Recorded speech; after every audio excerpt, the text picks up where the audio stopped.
ចឹងរណ្ដៅនេះយើងធ្វើការកាប់តាមដំណាំបន្ទាប់បន្សំបន្ថែមណាប្រឡោះដូងណាប្រឡោះដូងហ្នឹងយើងធ្វើការកាប់ទៅដើម្បីដាំដំណាំបន្ទាប់បន្សំបន្ថែមដូចជាត្រប់ណាតឡាចលពៅអីចឹងទៅណាតសក់ស្រូវតសក់អីចឹងទៅសម្រាប់ធ្វើការយកលក់ដូរដើម្បីបានយកលុយមកទិញជីបន្ថែមដើម្បីដាក់ឲ្យវាជីវាល្អអីចឹងណាដូងណា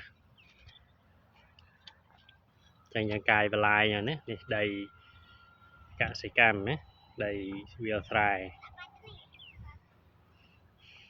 ចឹងនៅក្នុងប្រឡោះទឹកនេះយើងអាចធ្វើការដាក់ត្រីប្រាកូនត្រីប្រាកូនត្រី